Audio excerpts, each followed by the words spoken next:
Alejandro, did you pistol whip that man? Do you know why you did it? Are you innocent? Anything you want to say for yourself? Nothing you want to say? Was it worth an aggravated assault charge? Did he almost run into your truck? Anything you want to say to the victim? What happened in the parking lot at QT? Anything you want to say to your family before you go? ¿Qué tienes que decir al respecto? Nothing? No last words?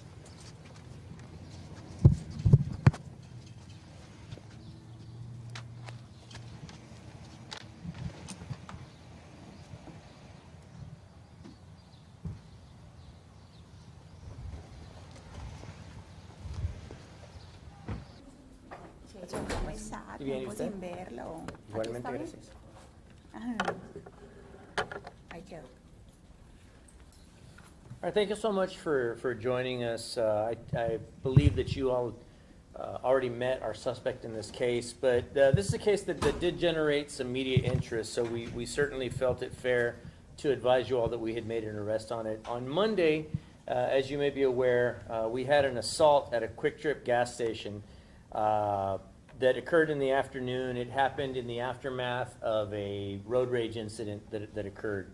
It appears that our victim, a 58-year-old male, was involved in some sort of a disagreement that possibly resulted after two vehicles almost collided. There was no collision, but the victim in this case was engaged in a verbal altercation with initially two other subjects.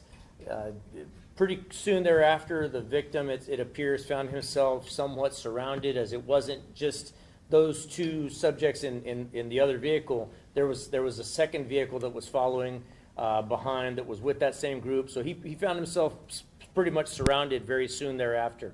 The argument broke off for a certain point. Everybody went into the store to pay for whatever it was that they were paying for, gas and whatever else they were buying. When the victim came back out to his vehicle and began pumping gas, the two subjects re-engaged in an argument, and again, pretty soon he found himself surrounded. During that time, while he was arguing with the several subjects, our suspect, 35-year-old Alejandro Aguinaga, was in a third vehicle that then retrieved what we believe to be a firearm, came and it initially pointed it at the victim, placing the victim in fear of getting shot. Pretty soon thereafter, Aguinaga is seen taking that gun, what we believe to be a handgun, and assaulting the victim by striking him several times in the head. During the course of that assault, the victim did suffer what we believe to be a skull fracture, and was actually had a finger that was injured as he tried to defend himself. He was struck, and it damaged that finger so much so that at one point they believed they were going to have to amputate that finger because of the nature of the injury that had occurred. So I would definitely call this a savage beating that he received. Soon thereafter, the suspect and all the other subjects fled the scene, and we began looking. Again, the media was very good at helping us get the information out. Thankfully, there at the scene, we had a witness that was able to knock off the license plate of the car, get it to us, and we were able to track down this suspect over the course of the past couple of days. Early this morning, our STOP team, the Sheriff's Top Offender Program, was able to find him at his residence on Fitch and placed him under arrest. He was brought down here. He gave us a full confession to what occurred. At this point, I keep saying we believe it was a firearm. We do not yet have that firearm in our custody. So we do believe that there are other people that at the very least serve as witnesses to the crime that could give us more information and certainly turn that evidence over to us. But I'm also not ruling out making other additional arrests in this case should people choose not to cooperate with us. So at this point, the victim, I believe, is going to be released from the hospital today. He does have at least one very large gash on his head, and again, as I mentioned, that skull fracture. And so we're hoping that he sees a full recovery.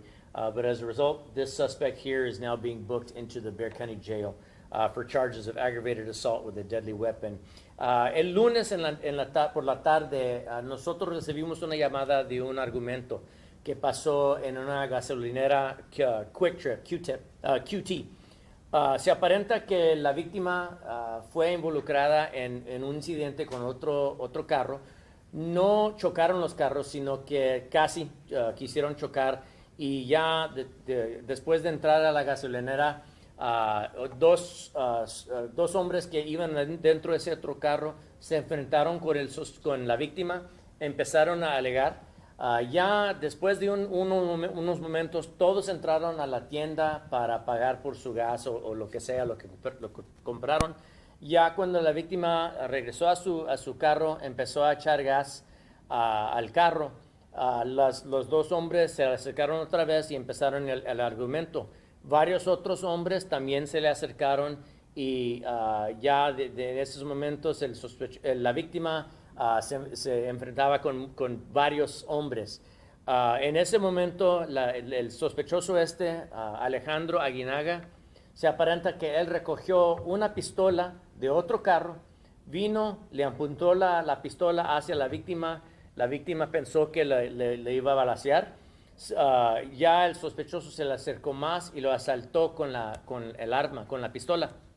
Le fracturó el cráneo a la víctima y también le quebró un dedo que en algunos momentos el hospital, ellos pensaban que le iban a tener que quitar el dedo a la víctima por el daño que sufrió.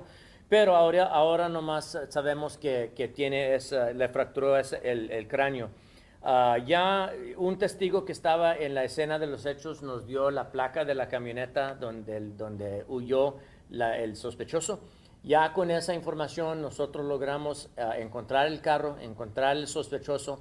Esta mañana nuestro equipo de STOP, ellos arrestaron al sospechoso, lo trajeron para acá y él se confesó de todo lo que había hecho.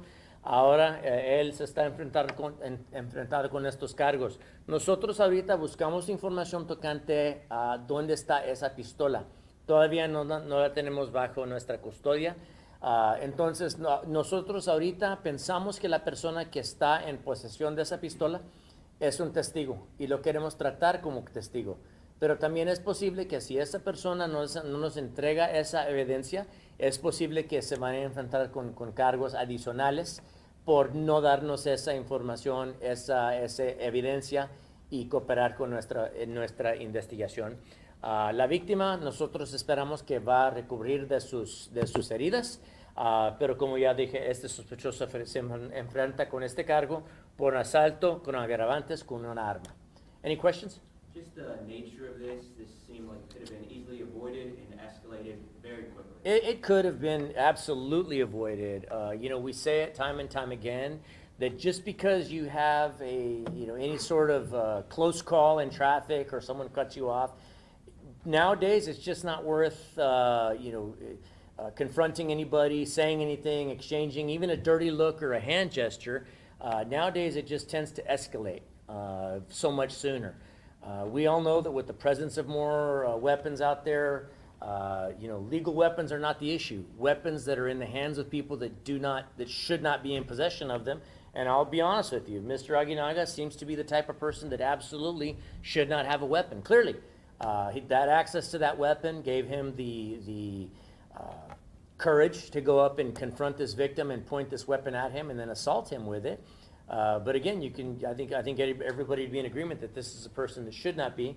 So I just use this as an opportunity to remind everybody, just do not get involved in any sort of altercation, argument, gestures, anything. It's not worth it. Sir, también un mensaje, ese mismo mensaje, pero en español y que Aguinaga no debería de tener una arma. Sí, no, pues para nosotros ahora en este día, en estos tiempos, ya no vale empezar un argumento con alguien solamente porque alguien cortó a alguien en el tráfico o casi se pegaron. Para nosotros preferimos que todos vayan a su lado y no empiezan esos argumentos porque ya podemos ver cómo pueden escalar esos argumentos hasta un punto que alguien sufre heridas a causa de un asalto o peor, alguien puede fallecer a causa de heridas. Entonces nosotros preferimos que no se enfrenten con esas situaciones. Ya sabemos que hay muchas armas allá en el público y las armas legales no hay problema, pero las armas que obviamente no deberían estar en posesión de alguien, pueden llegar a una tragedia. En este caso, afortunadamente parece que la víctima va a recuperar de sus heridas, pero también podemos ver cómo podía haber sido peor si había pasado diferente. ¿Alejandro estaba en el primer carro o con los hombres que luego se unieron al altercado? Alejandro estaba en un tercer carro. ¿Fueron tres carros? Fueron 3 carros que todos estaban en el mismo grupo, iban siguiéndose uno al otro. Cuando pasó esto, todos se amontonaron contra la víctima. ¿Cuántas personas en total? Me parece que hay cuando menos cinco sospechosos cuando menos 5 personas, incluyendo a Alejandro. ¿Y qué relación tenían esos otros, los que se unieron al altercado, con los dos iniciales? Son combinación de familiares, pero también trabajan juntos en algunos trabajos y son amigos. You mentioned Yeah, 5 Chris. suspects. I'm sorry, go ahead, I'll come Yeah, over here. well, I have two. Okay. So there's 5 suspects, including one. Well, there's 5 subjects. One suspect for sure that we know. The others, we're treating them as witnesses at this point. We don't have any evidence that any of them broke the law. Although they did initiate the confrontation that ended in the aggravated assault, at this point, we're treating the other ones like witnesses. We certainly want cooperation. So we do have one that, look, we believe there's a handgun out there that was used to assault this gentleman. And we prefer for the person that's in possession of that handgun, don't destroy it, don't throw it away, bring it to us, and we'll treat you as the witness that we believe that you are. Now, if you choose to not cooperate and conceal evidence or destroy evidence, at that point you are making yourself a suspect. So we're giving this guy fair warning that we'd rather see him do the right thing and cooperate. And I wanted to, original question was, I wanted to speak to, tracking down, this guy, and, we have road rage incidents Sure. where cars are never found. Sure. People are never found. He has been found after doing this, and luckily it didn't, result in anything deadly. Absolutely. But can you speak to, tracking him down and finding him and the importance of? Sure. Well, first and foremost, the most important linchpin of this was the witness that chose to do the right thing and give us the information we needed and get involved. Nowadays, it's too easy for people to say, "Oh, I don't want any part of that situation. That's not my thing." But in this instance, we had a witness that was key. They gave us a license plate, and we were able to track him down. Our investigators did an awesome job, as they usually do, getting in there and tracking, doing the detective work, doing the old-fashioned police work, and getting this guy tracked down. And then our stop team did a great job of going in and placing this person under arrest and bringing him down. And of course, again, our investigators did a great job interviewing him to the point where he had no other choice but to give a full confession. Not that anything justifies this victim being Sure. hit, but during that confrontation, was he arguing back? Was he doing anything that Well, look, might have led to it? at a certain point, it does appear he was arguing back. It does appear that at one point, he may have actually brandished a crowbar when he was surrounded. And I mean, obviously, I could understand where you'd want to stand your ground. Texas is a stand your ground state, right? You're entitled to stand your ground. But I believe he did arm himself with a crowbar. Certainly that doesn't justify being pistol whipped and having your skull fractured. But again, I use this as an opportunity to remind everybody, it's best just to walk away. At a certain point, somebody's got to be the bigger person, the smarter person, and just say, you know what, I'm cutting my losses here. I don't want any part of this, and leave the situation.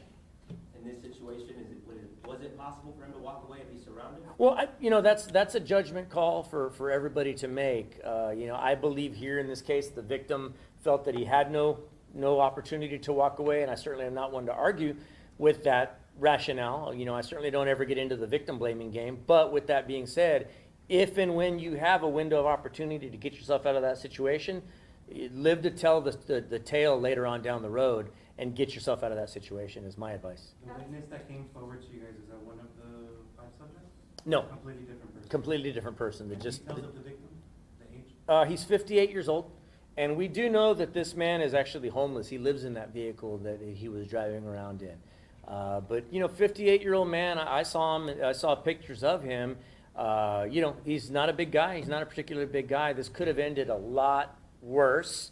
And so while it's tragic that he ended up with a fractured skull, gosh, it could have been so much worse had this guy just pulled the trigger when he had it pointed at him. So again, it's just a reminder, it's not worth it to get involved in these situations. If you can speak on this. Yes, ma'am. Is there any remorse? How,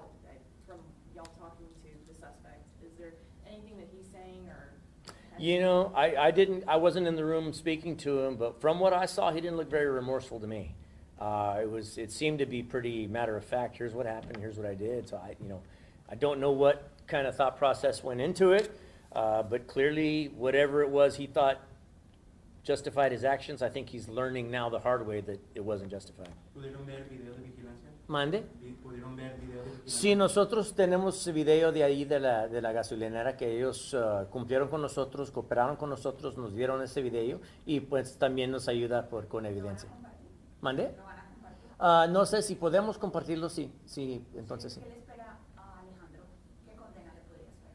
Bueno, Alejandro, sí sabemos que es felonía. Para mí, yo pienso que en este caso, 5 años hasta 99 años me parece, algo dentro de eso. Y no sé la historia de este sospechoso, si tiene arrestos. ¿Do you have a criminal history, Che? Yes, sir. Okay. Extensive. Extensive, ok.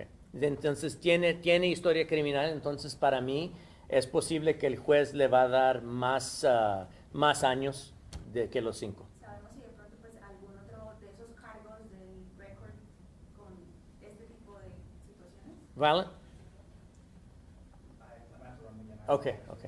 No sé realmente los detalles de la historia, pero sí sabemos que tiene historia criminal. Sheriff, con ese video de vigilancia, lo dijo en inglés hace rato, vio que se quiso defender, ¿verdad? La víctima. Sí, en algunos momentos parece que la víctima, cuando ya se le acercaron muchos de los sospechosos o de los hombres, para mí que él pensó defenderse, entonces él recogió una herramienta de su camioneta y pues no las amenazó, pero solamente la tenía en la mano.